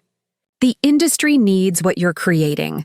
After hanging up, I immediately called Alessandro in Milan. Alessandro, I need the impossible again. Can the entire collection be ready for shipping in 1 week instead of 10 days? Signora, I know it's impossible, but I just secured a Fashion Week slot for February 14th. Prime time, industry attention, make or break moment. A pause. Fashion Week? Prime time Saturday evening slot. Alessandro, this is what we've been building toward. 1 week. Elena, this will require my entire staff working around the clock. The cost? Whatever it takes. This is our moment. Then we will make it happen. But I want something in return. Atelier Benedetti listed as co-creator for this collection. This level of craftsmanship deserves recognition. Done. The next morning brought Marcus's coordinated attack exactly as Valentina had predicted. Page 6, Us Weekly, and 3 fashion blogs all ran stories suggesting my collection was funded by spite rather than vision, that my models were desperate former beauties clinging to relevance. But something unexpected happened. Instead of damaging my reputation, the attacks triggered a backlash. Fashion insiders began defending my work, pointing out that criticizing accomplished women for their age revealed exactly the prejudice Elena was designed to challenge. Cindy Lave, former editor of Glamour, tweeted, "Attacking a Elena Rodriguez style. For celebrating women over 35 proves exactly why her collection matters. Fashion's ageism is economic stupidity." The hashtag sophisticated beauty began trending, with successful women sharing photos of themselves in professional settings, celebrating the confidence that comes with experience. Carmen burst into my studio, waving her phone. "Elena, look at this. The negative press is backfiring. Women are rallying around your message." I pulled up social media on my laptop.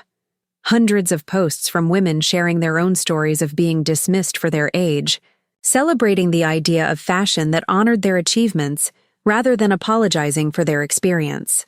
Marcus's team miscalculated, I realized. They thought attacking sophisticated women would be safe. They forgot that sophisticated women fight back. My phone rang. Anna Chen from Harper's Bazaar. "Elena, the response to yesterday's behind-the-scenes posts has been extraordinary. We're moving your story to the cover and expanding it to 12 pages. This isn't just fashion news, it's cultural news." "Anna, I have an update. We just secured a Fashion Week slot for February 14th, Saturday prime time." "Elena, how did you manage that?" "I have excellent advisors." "Anna, can Bazaar be our exclusive Fashion Week partner? Behind-the-scenes coverage, real-time reporting, first interviews after the show?" "Consider it done." "Elena, you're about to have the most watched Fashion Week debut in years." That afternoon, I held an emergency meeting with my entire team. Carmen, James, Valentina, who'd flown in from Milan, and Patricia from Elite Modeling gathered in my studio to finalize our Fashion Week strategy. 7 days to prepare everything, I announced. Collection arrives from Milan in 5 days. Rehearsals start immediately after. Venue setup begins Wednesday. Models? Patricia asked. All 12 confirmed. Elena, they're as excited as I've ever seen models about a show. This feels historic to them. Media strategy? Carmen inquired. Valentina answered. Complete transparency. Live streaming the show, real-time social media, immediate post-show interviews. We control the narrative by making everything accessible. And the counterattack from Marcus's team? Let them try, I said, looking around at my war room. We're not playing defense anymore. We're changing the game entirely. As the meeting dispersed, Valentina lingered behind. Elena, there's something else. I've heard rumors that Marcus is planning to attend Fashion Week with Sienna. They want to be seen, together at the biggest fashion events, probably trying to generate their own publicity. Let them come, I replied, surprising myself with how little the thought bothered me. They'll just be part of the audience watching me succeed. You're sure? I looked around my studio one last time before the final sprint began. Sketches that had lived in my imagination were becoming reality. Dreams that had been deferred were finally taking shape. And a vision that had started as secret rebellion was about to become public revolution. Valentina, Marcus gave me the greatest gift possible when he left. He forced me to stop building his dreams and start building my own. That evening, alone in my studio, I received one final message from Valentina. Ready for the most important week of your career?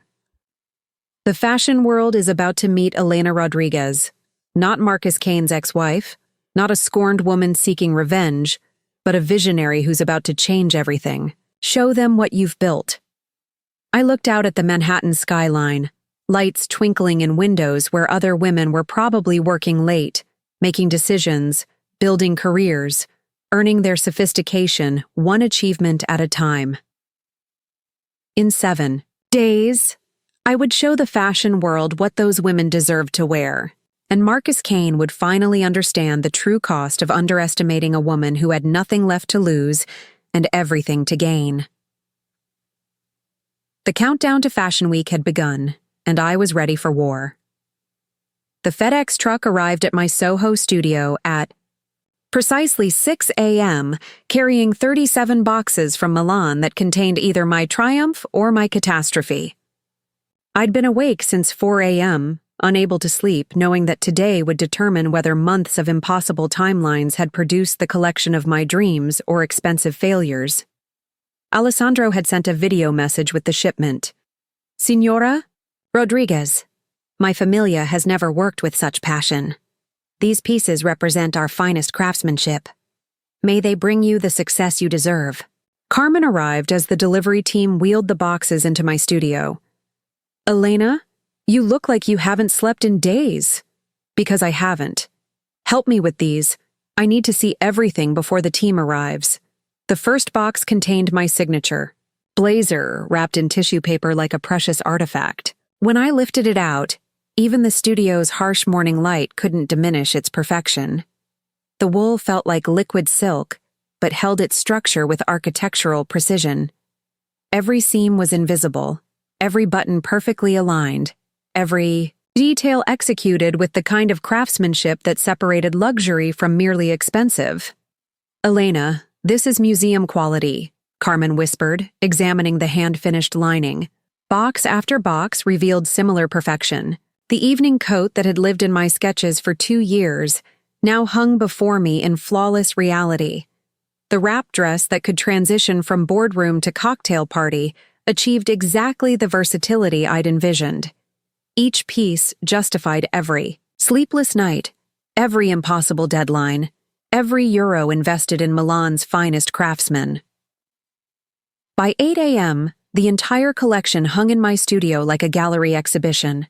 Valentina arrived with coffee and the morning's fashion trade publications.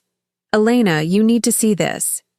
She handed me Women's Wear Daily, open to a full-page article titled, "The Elena Effect: How One Woman's Vision is Reshaping Fashion Week." The article detailed how my casting strategy was inspiring other designers to reconsider their model choices, how department stores were scrambling to understand the sophisticated luxury market, and how fashion editors were calling my upcoming show the most anticipated debut in years. "This is unprecedented," Valentina said, scrolling through her phone. "I've been in fashion for 20 years, and I've never seen this level of industry attention for a debut collection." My phone rang. Patricia Chen from Elite Modeling. "Elena, we have a situation. 3 major fashion houses have contacted us about booking models from our sophistication division for their fall campaigns. Tom Ford wants to meet with you personally about a collaboration." "Tom Ford?" "His team saw the Harper's Bazaar behind-the-scenes footage.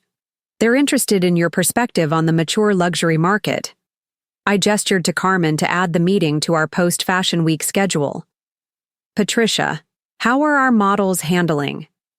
"The pressure? They're electric. Elena, I've never seen models this excited about a show. Rebecca called it the moment she's been waiting for her entire career. Diana said it feels like making history. They understand what you're trying to accomplish." That afternoon brought the first dress rehearsal in the Fashion Week venue, a stunning space in the meatpacking district with industrial architecture that would complement my collection's modern sophistication. The models arrived early, each woman carrying herself with the confidence I'd sought to celebrate. "Elena," said Sophia Reyes, adjusting my evening coat in the mirror, "this feels different than every other show I've done. Usually we're selling fantasy. Today, we're validating reality." Marcus Weber, the photographer from the bazaar shoot, was documenting our rehearsal process. "Elena, the energy here is unlike anything I've captured. These women aren't performing confidence. They're embodying it." As the models practiced their walks, something magical happened. Instead of the typical fashion show atmosphere of nervous energy and artificial poses, the room filled with genuine celebration. These women were showcasing not just clothes, but a vision of what fashion could be when it served real lives rather than impossible dreams.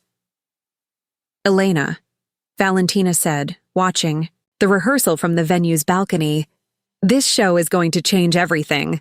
The industry will never look at age and beauty the same way again." That evening, Harper's Bazaar released their behind-the-scenes video from our shoot. Within hours, it had generated over 2 million views and thousands of comments from women, sharing their own stories of feeling invisible in fashion. The hashtag, Jock Sophisticated Style, began trending globally, with women from their 30s to their 60s posting photos of themselves in professional settings, evening events, and daily life, all celebrating the idea that beauty and style evolved rather than expired with age. "Elena, look at this," Carmen said, showing me her laptop screen. "Celebrities are picking up the message. Cate Blanchett just posted about finally seeing fashion that speaks to accomplished women. Tilda Swinton shared the video with the caption, 'Revolution in Silk and Wool.' But the most significant development came in an unexpected phone call from David Stern, the editor of Vogue. "Elena, I've been following your work with great interest. We'd like to feature your collection in our April issue, not as emerging designer coverage, but as a main fashion story about the evolution of luxury consumer demographics." "David, that's incredible, but there's more. We want to discuss your perspective on fashion's future. The industry is finally recognizing that its target demographic and its actual customer base have been misaligned for years." After hanging up, I sat in my studio surrounded by the collection that had transformed from secret sketches to industry-changing reality. My phone buzzed with a text from Zoe. "Marcus spotted at Tom Ford's showroom with Sienna.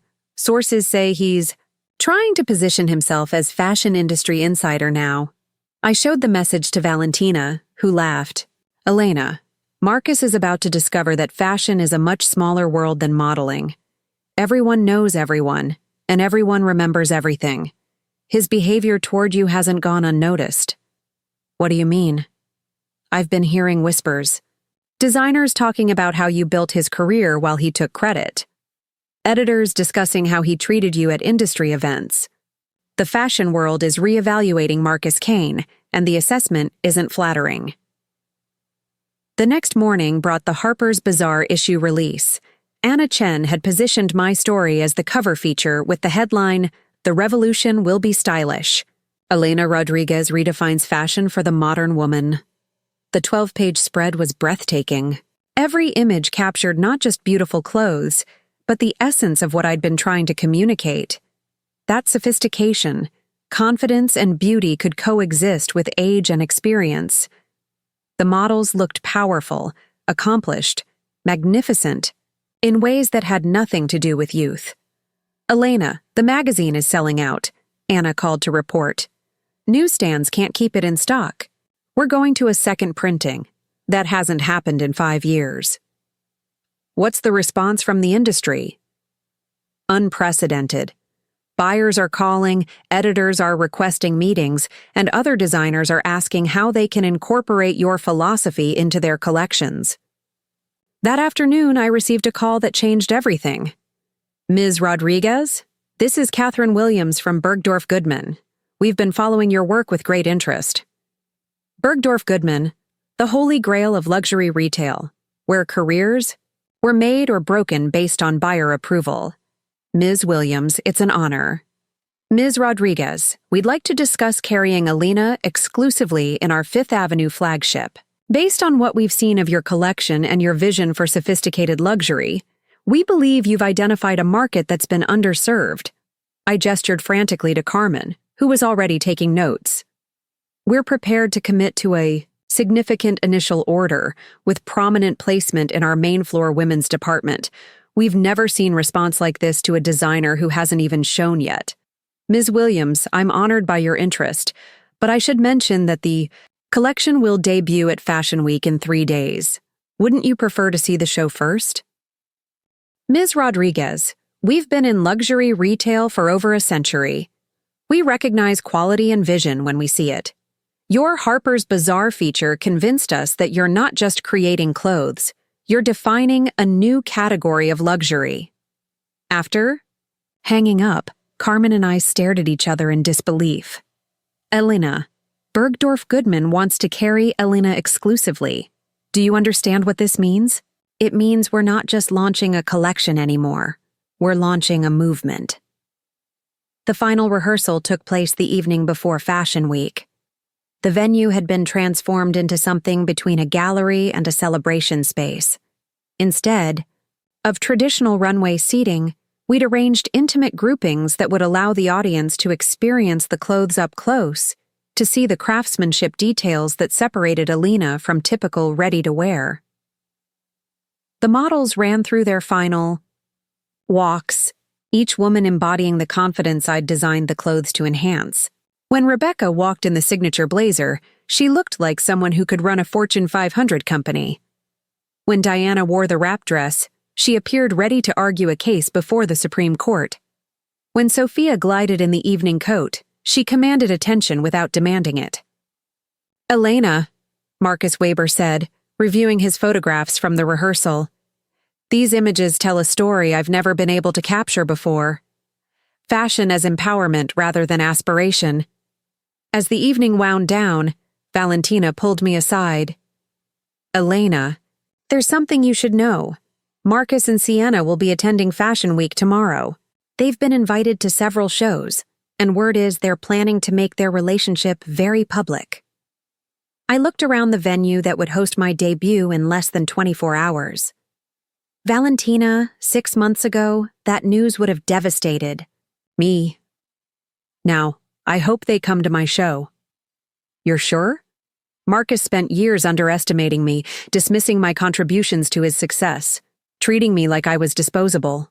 Tomorrow, he'll sit in the audience and watch me debut something he could never have imagined or created. And Sienna? I thought about the young model who'd unknowingly provided the catalyst for my transformation. Sienna is 24. She's beautiful and young and probably has no idea what she's gotten herself into. Tomorrow, she'll see what happens when a woman has the courage to celebrate her own sophistication instead of apologizing for it. That night, I walked through my studio one final time before the biggest day of my career. The space that had been my secret design laboratory for months now felt like mission control for a revolution. Sketches covered every wall, fabric samples told the story of my vision, and prototype garments hung like flags of rebellion against an industry that had forgotten its actual customers. My phone buzzed with one final message from Valentina.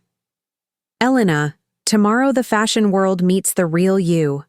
Not Marcus Kane's ex-wife, not a woman defined by someone else's choices, but Elena Rodriguez, visionary, creator, revolutionary. Show them what you've built.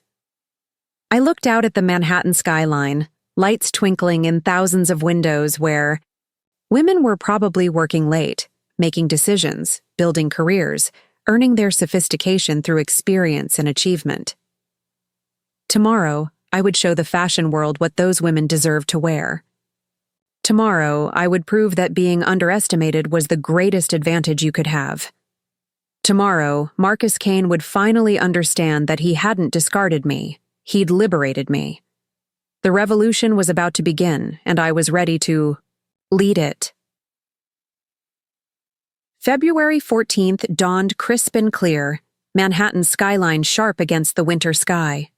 I stood at my studio window watching the city wake up, knowing that by sunset, everything would be different. Today was Fashion Week. Today was my revolution. Elena, you need to eat something, Carmen insisted, placing a coffee and croissant on my desk. She'd been my anchor through every impossible deadline, every moment of doubt, every strategic decision that had led to this moment. I can't. My stomach is completely knotted. I turned from the window to survey my team's command center. Valentina coordinated final media logistics. James verified that every accessory was perfectly placed, and Patricia managed model preparation with military precision. Showtime is 7 p.m., Valentina announced, phone pressed to her ear. Guest list is final. 400 industry insiders, buyers, editors, and celebrities. Live stream has over 50,000 people registered to watch. My phone buzzed with messages of support flooding in from around the world. Women sharing photos of themselves in their own power clothes. Editors posting behind-the-scenes glimpses of Fashion Week preparations, and industry veterans expressing excitement for a show unlike anything they'd experienced. But the message that stopped me came from an unexpected source. Elena saw the bizarre feature. Stunning work. You've created something I wish existed when I was starting out. Break a leg tonight. Anna Wintour. Anna Wintour herself had reached out. The editor who defined fashion for decades was publicly supporting my vision. Elena, we need to go? Patricia announced. Models are called for hair and makeup at noon, final fitting at 2. You need to be there. The venue had been transformed overnight into something between a gallery and a celebration space. Instead of traditional runway seating, we'd created intimate viewing areas where guests could experience the clothes up close, see the craftsmanship that separated Elena from fast fashion. Backstage, 12 women prepared for the most important performance of their careers. But unlike typical Fashion Week chaos, the atmosphere was electric with purpose rather than anxiety. Elena, Rebecca Santos said, emerging from hair and makeup looking like the investment banker she'd been and the model she was becoming, this feels historic. We're not just wearing clothes, we're making a statement. Diana Chen, the former prosecutor, stood before the mirror in my signature blazer looking like she could argue a case before the Supreme Court and then attend a state dinner. Every woman watching tonight is going to see herself in these clothes. That's revolutionary.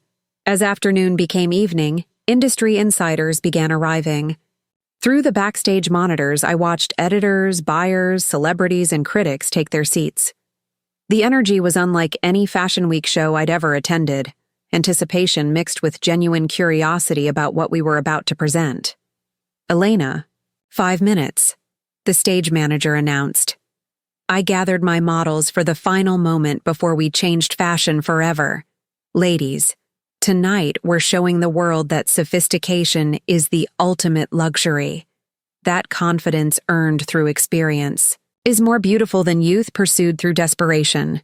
That fashion should celebrate who women are, not apologize for who they're not. Through the backstage monitors, I spotted them, Marcus and Sienna, seated in the third row. He wore a perfectly tailored tuxedo. She was stunning in a slip dress that probably cost more than most people's monthly rent. They looked young and beautiful and completely unprepared for what they were about to witness. "Elena, it's time," Valentina said, squeezing my hand. The lights dimmed. The music began. Not typical runway music, but something sophisticated, powerful. The soundtrack to women making history rather than striking poses. Rebecca stepped onto the stage first, wearing my signature blazer with confidence that needed no explanation. The audience fell silent, recognizing immediately that this was different. She walked like someone who owned the room because she'd earned the right to own it. Diana followed in the wrap dress that could transition from boardroom to cocktail party, her presence commanding attention without demanding it.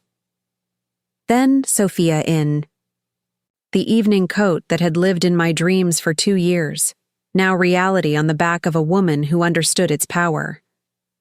One by one, my models showcased not just clothes, but a philosophy. Fashion for women who signed their own leases, made their own decisions, earned their own respect.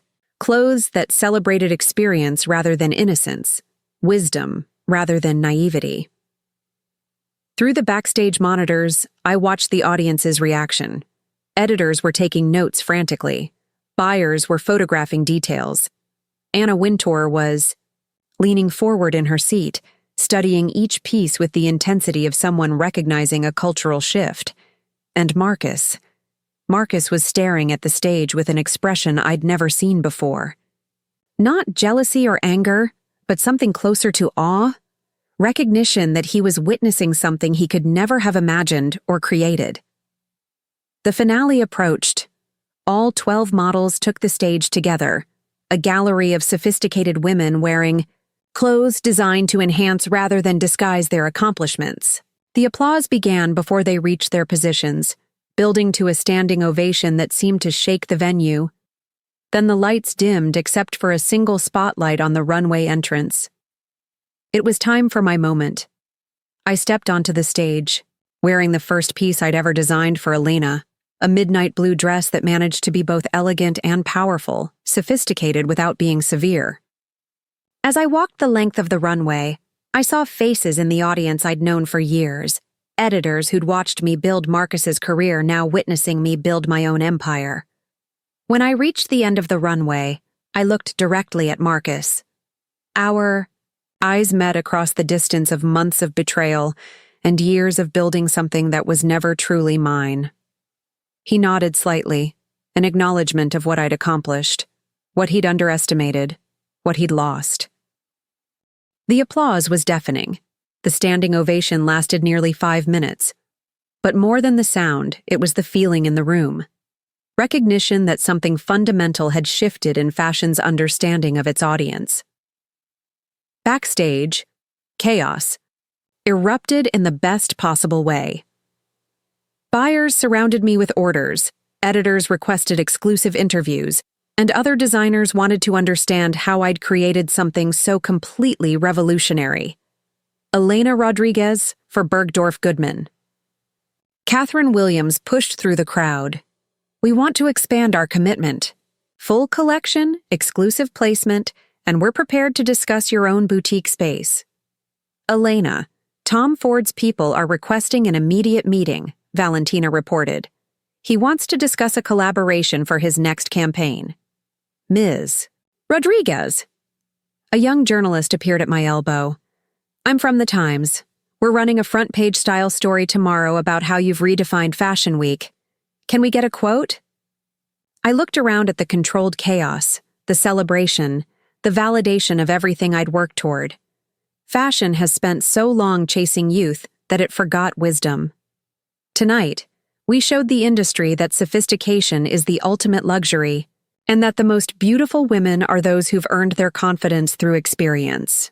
The after-party moved to a rooftop venue overlooking Manhattan, but I found myself stepping away from the celebration to catch my breath.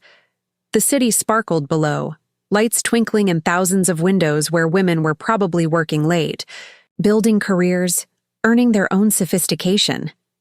Elena? I turned to find Marcus standing alone on the terrace, having somehow navigated away from the party inside. Marcus, I wasn't sure you'd come. I had to see it for myself. He moved to stand beside me at the railing, both of us looking out at the city. Elena, what you created tonight.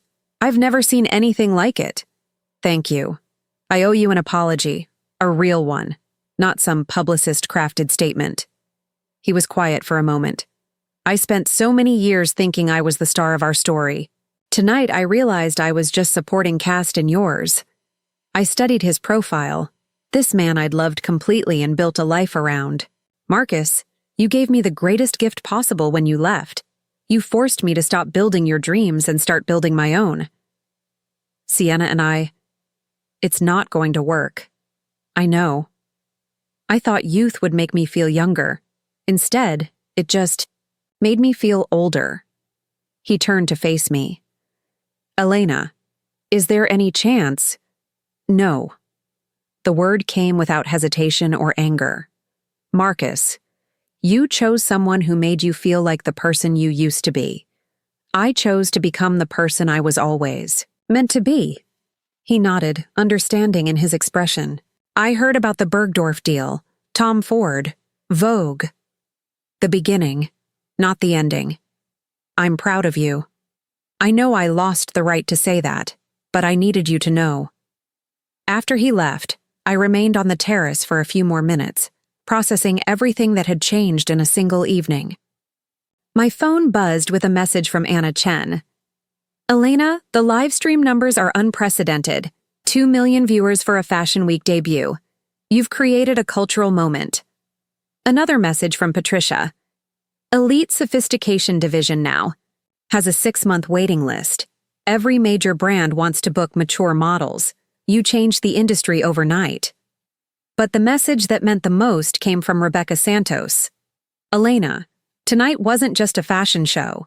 It was validation for every woman who's ever been told she was too old, too experienced, too sophisticated. Thank you for creating space for us to be magnificent. I returned to the party to find the celebration in full swing. Editors were still discussing the show. Buyers were finalizing orders, and my models were surrounded by photographers and admirers. Carmen found me in the crowd, tears in her eyes. Elena, we did it. We actually did it. We did more than that. We changed everything. Valentina appeared with champagne and news. Elena, I just fielded calls from Milan, Paris, and London. Fashion weeks worldwide want to book Elena for their schedules. You're not just launching a brand, you're starting a movement. As the evening wound down, I found myself surrounded by the team that had made the impossible possible. Carmen, who'd believed in my vision from the first sketch. James, who'd provided the materials to make dreams tangible. Valentina, who'd offered strategic wisdom when I needed it most. Patricia, who'd found the perfect models to embody my philosophy. Thank you, I said, raising my champagne glass, for believing that fashion could be better, that women deserved clothes designed for who they are instead of who they're told they should be. The celebration continued into the early morning, but eventually, I found myself back in my Soho studio as dawn broke over Manhattan. The space that had been my secret laboratory for revolution now felt like mission control for an empire. My laptop chimed with an email from the Times fashion critic, Ms. Rodriguez. In 20 years of covering Fashion Week, I've never seen anything like last night's show. You didn't just debut a collection, you redefined what Fashion Week could be. This morning, the industry is asking not what you'll do next, but how they can follow your lead. I smiled. Thinking about the journey from Marcus's devastating confession to last night's triumph, he'd left me for someone younger, thinking that youth was the ultimate prize. Instead, he'd given me the freedom to discover that sophistication was the ultimate luxury. My phone buzzed with a message from Sophia Reyes. "Elena, I've been modeling for 20 years, but last night was the first time I felt beautiful, not despite my age, but because of everything I've experienced. Thank you for creating space for women like us to be magnificent." As I prepared to leave my studio and step into whatever came next, I caught my reflection in the window. 37 years old, sophisticated, experienced, and finally free to be exactly who I was meant to be. Marcus Kane had left me for a younger model, thinking he was discarding someone past her prime. Instead, he'd liberated someone just reaching hers.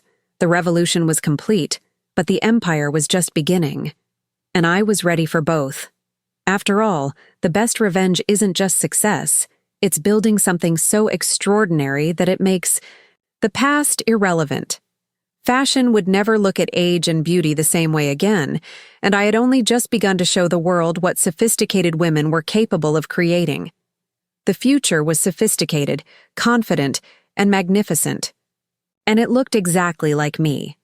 Up next, you've got 2 more standout stories right on your screen. If this one hit the mark, you won't want to pass these up. Just click and check them out. And don't forget to like, subscribe, and turn on the notification bell so you don't miss any upload from us.